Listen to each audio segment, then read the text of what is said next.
Hi Valiance, welcome to Vibrant Authentic Living. This is Nandi.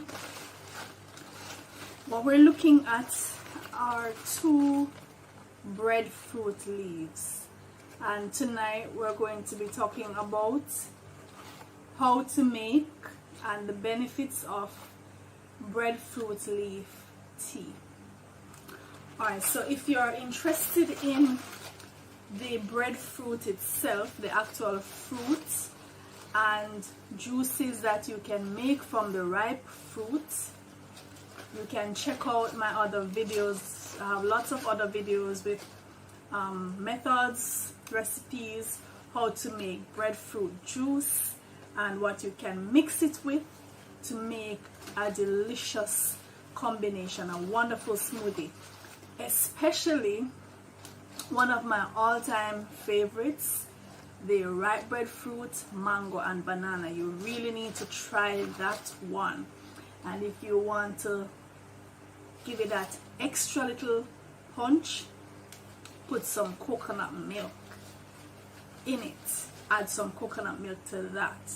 Ripe breadfruit, mango and ripe bananas, a complete hit. Alright, so that's for the fruit, the ripe fruit. But we're looking at the breadfruit leaf and the tea that you can make from the leaf and the benefits, the traditional uses and benefits of the leaf. Now I have also, because I went walking through my neighborhood today and there are a number of breadfruit trees, and I asked someone if I could pick a few leaves just to show you, so you can see the bright, these leaves are bright green, very thick and dark green, and this is the, I think this is would count as the blossom. Right.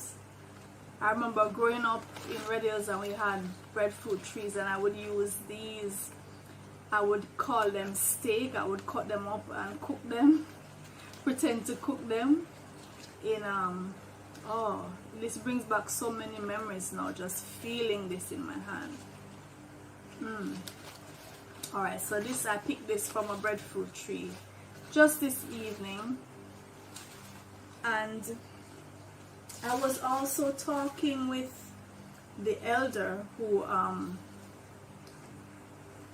the tree belongs to, right? And I was asking him about, you can see I'm sweating, it's summer, it's the middle of summer, and even though it's night, right now it's almost 8 p.m.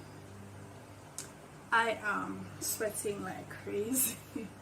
So I'm gonna, as soon as I finish this video, I'm going to probably just go outside and cool out for a while. Right, so it is July 3rd, the middle of summer, and we have a hurricane on its way to us, so we are watching that. Alright, so back to the breadfruit. Right, I was talking with the elder and I was asking him, tell me about the breadfruit leaf. Tell me about the tea, you know, how it is made, what it is used for. Because, you know, the elders are the repositories of knowledge and wisdom. And we have to listen to them. We don't have to do everything the way they did it, because, you know, we can break cycles that did not serve us.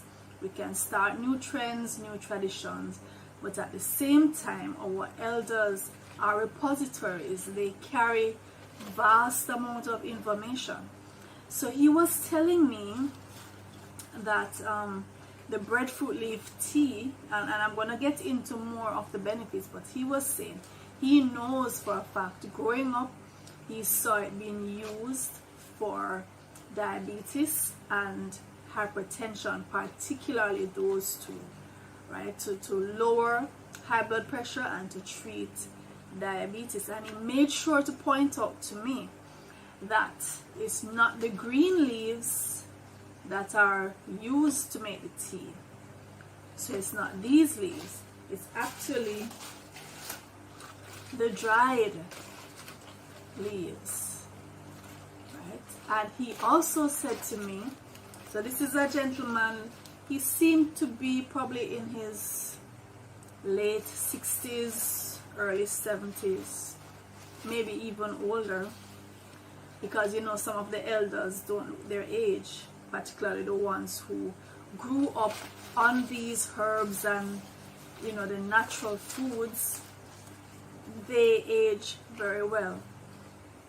He said, he said make sure that the leaves that you pick for the tea are ones that were still hanging from the tree.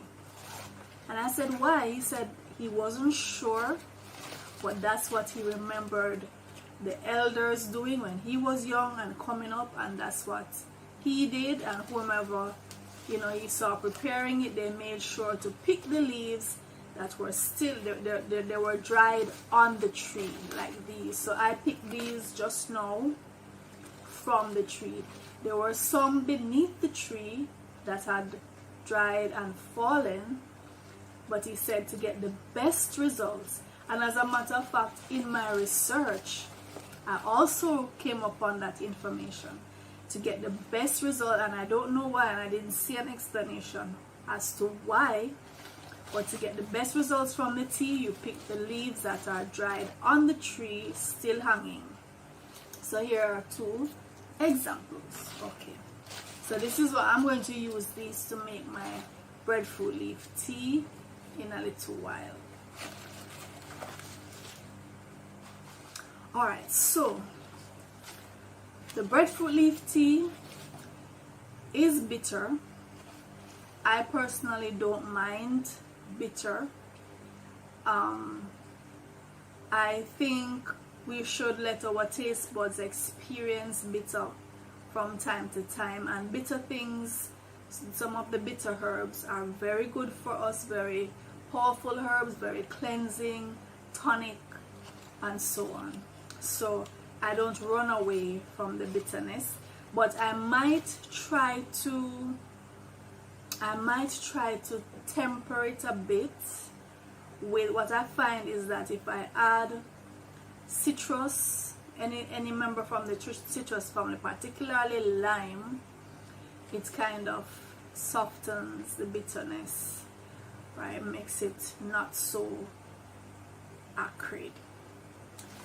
Alright, so let's look at the benefits. So as I said, traditionally, and when I say traditionally, I mean in the Caribbean, in Africa, in Asia, and any other country where the breadfruit has been used for over 3,000 years, traditionally, the breadfruit leaf tea has been used to treat high blood pressure, hypertension, or low blood pressure, because actually the breadfruit leaf tea is said to normalize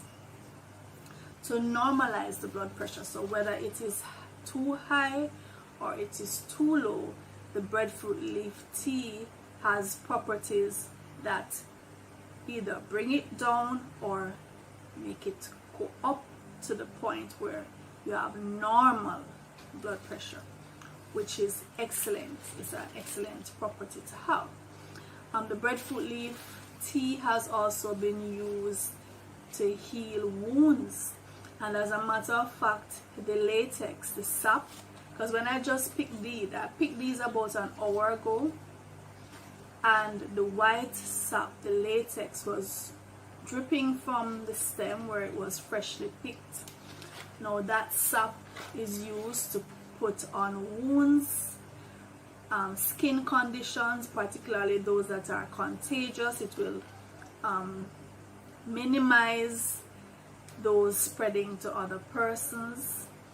And the latex is also boiled sometimes, and that is also cooled and put on wounds or rashes and other skin infections. The breadfruit leaf tea is used to treat asthma, traditionally to treat back pain, ear infection, toothache, as well as renal disease, kidney disease, and conditions of the heart and liver disease, including hepatitis, the different types of hepatitis and other liver ailments. Now, another note that I came upon in my, and by the way, let me hold the dried leaves so that you are reminded that these are the leaves that you are to either boil or steep to make your tea. So let me keep these up because I was tending to hold the green leaves because they're just so pretty. Alright, so another thing I came upon, which we should all be aware of by now, is that you should not boil the breadfruit leaf in aluminum pots because they react very severely with the aluminum. Similar, I'm supposing, to the reaction that tomatoes have, for example, to aluminum because of the acidity. And so you should boil them in stainless steel pots, or if you have those hardy glass pots that can take boiling, we have some glass pots that can withstand that. Those are ideal for if you're going to boil your breadfruit leaf, because you can boil it or you can steep it. I tend not to like to boil my herbal teas. I prefer to steep them.